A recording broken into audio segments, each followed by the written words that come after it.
കടൽ മത്സ്യ സദ്യയൊരുക്കി ആലപ്പാട് ഗ്രാമപഞ്ചായത്ത്.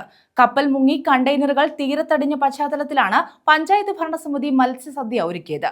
എംപിയും MLAയും ഉൾപ്പെടെയുള്ള ജനപ്രതിനിധികൾ ചെറിയഴീക്കൽ ഫിഷ് ലാൻഡിംഗ് സെന്ററിൽ നടത്തിയ മത്സ്യസദ്യയിൽ പങ്കാളികളായി.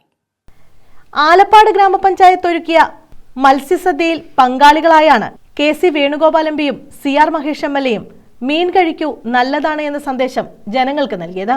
കപ്പൽ മുങ്ങി കണ്ടെയ്നറുകൾ തീരത്തടിഞ്ഞ പശ്ചാത്തലത്തിൽ ആലപ്പാട് ഗ്രാമപഞ്ചായത്ത് ഭരണസമിതിയുടെ നേതൃത്വത്തിലാണ് ചെറിയഴീക്കൽ ഫിഷ് ലാൻഡിംഗ് സെന്ററിൽ സദ്യ നടത്തിയത്.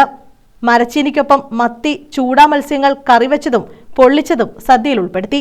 ജനപ്രതിനിധികളും സാമുദായിക നേതാക്കളും മത്സ്യത്തൊഴിലാളികളും ഒരുമിച്ചിരുന്നാണ് മത്സ്യവിഭവങ്ങൾ കഴിച്ചത്. കപ്പലപകടത്തിന് പിന്നാലെ കടൽ മത്സ്യങ്ങൾ സുരക്ഷിതമല്ലെന്ന ഭീതി പരന്നിരുന്നു. ഈ സാഹചര്യത്തിലാണ് കടൽ വിഭവങ്ങളുടെ ഗുണനിലവാരം ജനങ്ങൾക്ക് മനസ്സിലാക്കി കൊടുക്കാൻ MPയും MLAയും മത്സ്യത്തൊഴിലാളികൾക്കൊപ്പം സദ്യ കഴിച്ചത്. കടൽ മത്സ്യങ്ങൾ കഴിക്കുന്നത് ജീവന് ആപത്താണെന്ന പ്രചാരണം അവാസ്തവമാണെന്നും ഇത് തള്ളിക്കളഞ്ഞ് മത്സ്യത്തൊഴിലാളികൾക്ക് പിന്തുണ നൽകാൻ പൊതുസമൂഹം മുന്നോട്ട് വരണമെന്നും MP പറഞ്ഞു. രണ്ട് കണ്ടെയ്നർ ഇവിടെയാണ് ചെറിയക്കലാണെന്ന് നമുക്ക് വിവരം കിട്ടുന്നുണ്ടായി.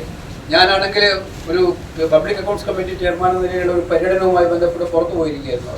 അപ്പോൾ വന്ന് തിരിച്ചു വന്നു. അപ്പോഴാണ് വ്യാപകമായ ആശങ്കകൾ. അന്ന് തന്നെ പ്രധാനമന്ത്രിയോട് ഞാൻ കത്തെഴുതി കേന്ദ്ര ഫിഷറീസ് മന്ത്രിയോട് പറഞ്ഞു, CMFRI പോലെയുള്ള മറൈൻ ഫിഷറീസുമായി ബന്ധപ്പെട്ട് മത്സ്യബന്ധന മേഖലയിലെ ശാസ്ത്രീയമായ പഠനം നടത്തുന്ന കേന്ദ്ര ഏജൻസികൾ ഇമ്മീഡിയറ്റ് ആയിട്ട് ഇടപെടണം എന്നാവശ്യപ്പെട്ടു.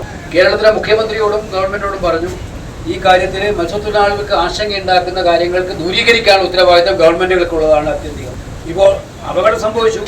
ആ സംഭവിച്ച ശേഷം ഒരുപാട് കണ്ടെയ്നറുകൾ ഒഴുകി വന്നു. പക്ഷേ നാട്ടിൽ പരക്കുന്ന കഥകൾ വളരെ ഇനി മത്സ്യം കഴിക്കാനേ പറ്റില്ല, മത്സ്യം കഴിച്ചാൽ ചത്തുപോകും, മത്സ്യം കഴിച്ചാൽ ഇല്ലാതായിപ്പോകും. ഇനി മത്സ്യം കഴിക്കാൻ അത് ആകെയുള്ള ഒരു വരുമാനമാർഗം മത്സ്യത്തൊഴിലാളിക്ക് ഈ മത്സ്യബന്ധനം മാത്രമാണ്. അത് നമ്മൾ കണ്ടതാണ്. ഇടക്കാലത്ത് ഈ കഴിഞ്ഞ കാലഘട്ടത്തും ഒരു പ്രചരണം ഉണ്ടായതുപോലെ അന്ന് ഈ സമൂഹം അനുഭവിച്ച ദുരിതം എല്ലാവർക്കും അറിയാവുന്നതായിരുന്നു. അപ്പോൾ ഇത് ദൂരീകരിക്കുന്ന ഉത്തരവാദിത്വം സർക്കാരിനുള്ളതാണ്. സർക്കാർ അടിയന്തരമായിട്ട് അതുകൊണ്ട് എന്തായാലും ഒരു കമ്മിറ്റി വെച്ചിട്ടുണ്ട്. ആ കമ്മിറ്റി ഇതിനകത്ത് ഒരു കാരണവശാലും ഇല്ലാതെ വളരെ പെട്ടെന്ന് തന്നെ ദൂരീകരിച്ച് കാര്യങ്ങൾ ഉണ്ടാക്കി മുന്നോട്ട് കൊണ്ടുപോകാൻ ഉത്തരവാദിത്വം അവർക്കുള്ളതാണ്. UDF ജില്ലാ chairman KC Rajan, Thodiyoor Ramachandran, U Ullas, B Priyakumar, M Ansar, M Valsalan, R Rajapriyan, Shibu Pazhanikkutty തുടങ്ങിയവർ പങ്കെടുത്തു. കാലാവസ്ഥാ വ്യതിയാനം ഉണ്ടായാലും കാറ്റടിച്ചാലും കടൽ കയറിയാലും ഇപ്പോൾ കണ്ടെയ്നർ വന്നാലും ഏത് പ്രശ്നമുണ്ടെങ്കിലും അത് ബാധിക്കുന്നത് മത്സ്യത്തൊഴിലാളികളെയാണ്.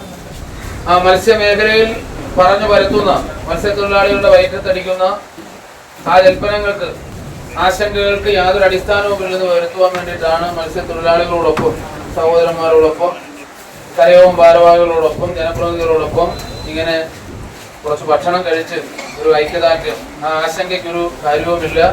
News bureau, Ochira.